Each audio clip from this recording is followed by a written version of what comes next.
I'm Jimmy O. James. Special delivery for Jillian Zinman. Dear Jillian, after meeting you today, I decided that you were the right person to take care of my old friend Slug. I'm starting a new act without him, so he needs a good home. Please take care of him and give him lots of love. Your friend, the amazing Jimmy O. James. Where is he? Mary Ellen, where's Slappy? You'll beware. You're in for a scare.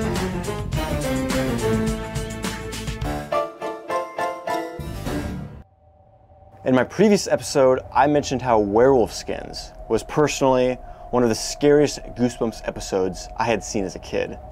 But today, I want to share with you the most horrifying Goosebumps episode ever made. Goosebumps was a made-for-kids TV show that were based on books written by rlstine. The series first aired October 27th, 1995, and lasted until November 16th, 1998, consisting of 74 episodes. The majority of these shows were based on the original 62 books that were written from 1992 to 1997. And these books by far had the coolest cover drawings I had ever seen. They were filled with just so much color and character. I love them so much. They're nothing like today's Goosebumps books, in my opinion. While I said most of these episodes were based on the original series, there were a few that were based on the Goosebumps 2000s series that came out in 1998. The book and the TV episode Bride of the Living Dummy came out on February 14th, Valentine's Day of 1998. This was the first episode to be released at the same time as its book version. I'm guessing they did this because Slappy was becoming such a popular character within the Goosebumps series that they wanted to do something special involving his character. The episode starts with ventriloquist Jimmy O. James searching through the trash, looking for what I'm guessing is another ventriloquist doll. He comes across a suitcase with a lock on it, and as he tries to open it, the lock is struck by lightning. Inside is a ventriloquist doll, but Jimmy doesn't seem to be too excited to find a doll in such great condition. Way to go, Jimmy. Another big score. In his pocket is a note containing words in which Jimmy instantly reads out loud, bringing the doll to life. He isn't too scared as any normal person would be, and the doll reveals himself to be Slappy and says he can make him an offer he can't refuse. And I'm gonna make you an offer you can't refuse. So original. I'm gonna make him an offer he can't refuse. A week or so later, Jimmy O. James is performing at the theater with his new pal Slappy in front of a bunch of kids. As Slappy insults the kids with some pretty tacky jokes. How about this wonderful audience? What do you think of them? Phew, this is an audience? Yeesh. For a minute there, I thought we were working at the zoo. His eye catches a young girl and her doll in the audience. He's distracted and almost forgets his lines, but then he gets it together. After the show, we are introduced to our three main characters. Jillian Zinman, the older sister to Katie Zinman, who is always carrying around Mary Ellen, a creepy-ass life-size doll. And finally, Harrison, who I think is just Jillian's friend. Katie freaks out as she realizes she has lost Mary Ellen. I don't know how you lose a doll of that size, and says her doll would do something bad to her if she ever let something bad happen to it. Mary Ellen said if I ever let anything happen to her, she'd do something bad to me. Katie. While looking for Mary Ellen, and I guess Katie now, Jillian is backstage and overhears Jimmy arguing with someone. She looks through a keyhole and sees Jimmy refusing to do something for Slappy. Slappy is moving and talking on his own. Jillian puts too much pressure on the door and it busts open. She apologizes, and Jimmy is quick to claim that he has put motors in Slappy to make him move, explaining he was practicing a new act. Jillian is reluctant to believe him, but gives him her address in case someone finds the doll later. Jillian returns to the stage and finds that Katie has found Mary Ellen. I wasn't wondering. Back at home, we learn that Jillian's dad is a carpenter with his own shop in the basement. I guess he's trying to beat the world record on who can make the most birdhouses? I don't know. Right before dinner, the doorbell rings, and it turns out Jimmy has sent Slappy to live with Jillian, as he no longer needs him. After dinner, she takes him down to the basement because she is creeped out by him and sees Katie and Mary Ellen standing there in the creepiest way possible. Katie, what are you doing down here? Mary Ellen is mad at you. I want to quickly say that one of the reasons I find this episode to be so scary is because of this damn doll.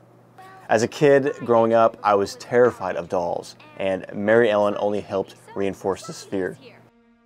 While putting Slappy down, she is bitten by him and freaks out trying to get him off. After throwing him on the ground, she concludes that it was the motors and Slappy that did this. Yeah, okay. Katie says that Mary Ellen wants Slappy to sleep up in their room with them, and that Slappy isn't happy being down here. Jillian doesn't give a damn and leaves him down here anyways.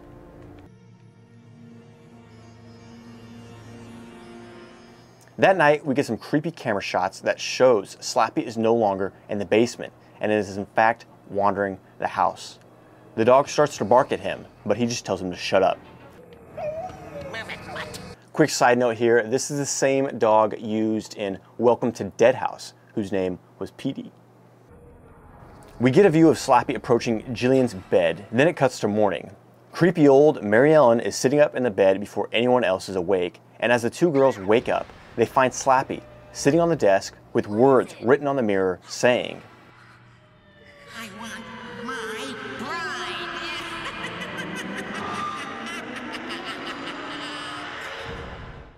Katie tells Jillian it was not her, but Jillian doesn't believe her.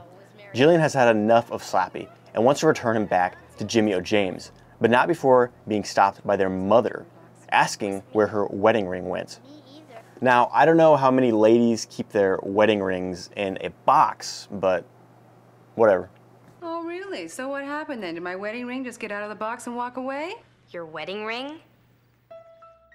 Before she leaves, she says she won't be back until late, and that also she has not seen the dog Kevin for a while. When he shows up, make sure you take him out for a run. Bye. Upon visiting Jimmy O. James, there's some subtle imagery of Slappy that I absolutely love, but it makes me wonder why Slappy would have had this done. Like, what is his goal with all of his slaves? Like, I wouldn't think that he's too interested in money, but maybe he is. Maybe with all the money Jimmy O. James makes, he just has him build these murals and statues of himself. I don't know. He did all this? As she talks to Jimmy, he tells her that Slappy is alive and is pure evil, and that the spirit within Slappy cannot be destroyed. Couldn't you just destroy him? You can't destroy the evil spirit within that dummy. Angry that O. James does not want to take Slappy back, she opens the suitcase to reveal Kevin. First off, this is scary in a sad way. Slappy's a savage for putting this live dog in this suitcase. And second, how the heck did this chick not notice that there was a dog in her suitcase? I mean, Slappy probably weighs 10 pounds, while Kevin, on the other hand, weighs at least 35 to 40 pounds. Not to mention, he would probably be making noise while in the suitcase on the way over there in the taxi. From this point on in the episode, the creep factor is turned up to 10. I love the imagery, environment, and situation these characters find themselves in these last 7 minutes of this episode. Kevin's here. Jillian realizes Slappy is back home with Katie, who is being watched by Harrison, and calls home to warn them. While Katie is watching TV, which happens to be a mixture of other Goosebumps episodes, like Werewolf of Fever Swamp and The Scarecrow Walks at Midnight. I love how they did that. Harrison thinks he ate too much and goes upstairs to wreck their bathroom. Katie picks up the phone and Jillian tells Katie to get out of the house. Listen to me. You have to get out of the house. As the storm approaches, Katie returns to the couch to get Mary Ellen, but finds she is no longer there. While Harrison is recovering from likely a gnarly poop, Slappy locks him in the bathroom, then shuts off the power. Katie finds Mary Ellen in her room right as Jillian returns home, and tells Jillian Mary Ellen won't let her leave without her. Mary Ellen won't let me leave without her. We see some great shots of Slappy in a vent as the girls try to escape the house. They are then confronted by Slappy, telling them, And I want my bride. Slappy cuts off their exit and they are forced to go into the basement. While attempting to crawl out the window, Katie says she can't because Mary Ellen won't let her leave. Jillian's about to drop kick this doll and then... Who are you calling dumb, ugly? I told you. She's alive too. Yep, that's a creepy-ass doll for sure. Katie says Mary Ellen would have hurt her mom and dad if she didn't do as she asked, and that she's in love with Slappy. And when she saw Slappy at the show, she fell in love with him. Trying to get out of the window for the second time, Slappy appears and jumps into the basement, ready to propose. My beautiful bride. See? I even brought the ring. My marriage to the most perfect girl in the world. Oh, Slappy, you see the As Mary Ellen approaches Slappy, ready to accept his offer, he bitch slaps her. You? I don't want you, you cheap plastic. But hey, I guess that's why they call him Slappy, right? Am I right? I want her. It turns out this whole time, Slappy was talking about Katie, not Mary Ellen, which is disturbingly a pretty good surprise twist. You will be mine, Kitty. You will be my slave forever. Wow, Slappy, my goodness, you are so romantic. Jealous as can be, Mary Ellen starts to push Slappy. Then a ferocious fight breaks out, shot in 5 frames per second.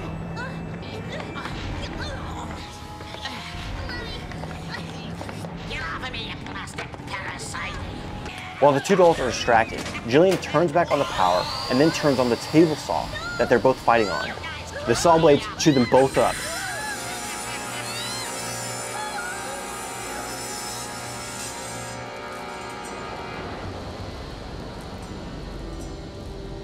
And as the sawdust settles, the spirits of these two dolls rise up and start to fly around. Pretty creepy stuff.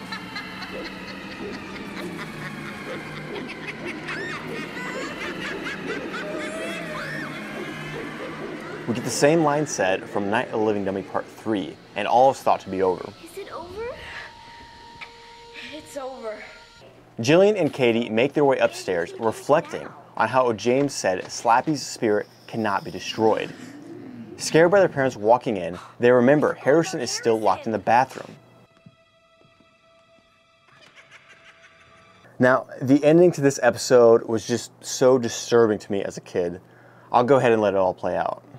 What's Harrison doing in our bathroom? It's kind of a long story. Trust me, young lady, you're going to have time. Harrison? Are you okay? Harrison? Sorry, folks. Harrison doesn't live here anymore.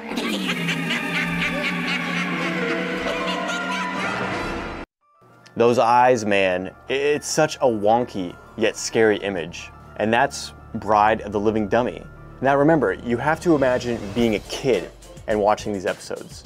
I mean, this episode involved living dolls and spirits possessing kids. I know the way that it goes about showing you these things isn't the most horrifying thing in the world, but it's the idea that scared me so much.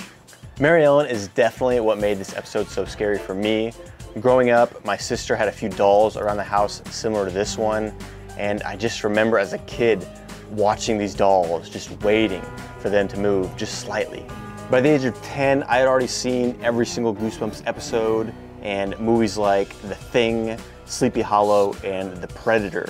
When I was younger, I would have said that this episode was scarier to me than any of those movies because haunted dolls, it just felt so real, like it could likely happen to me. I grew up in a big house with a large attic with some stuffed animals and dolls in there, and episodes like this made me fear that one night I would wake up and at the foot of my bed I would see a head rising up. Watching Goosebumps will always take me back to being a kid, and I have great nostalgia for this brand. rlstine, you are a master in your own right, and even 30 years later since your first book, you still have people to this day talking about your work and enjoying your books.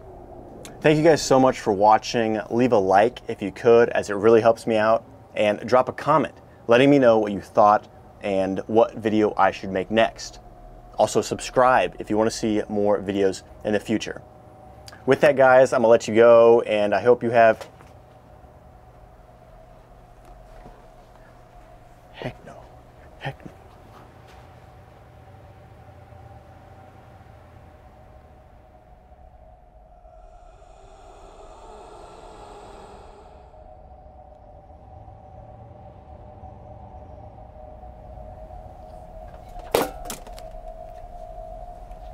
I'm telling you, I just got done making an episode about the Goosebumps episode, and this light that's right behind me, right in front of the doll, falls off the shelf. And like it was on there fine. It was on there good. And I'm so scared to go back down there. I want to wait until you get back home. All right. Whatever. All right, bye.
Mm-hmm.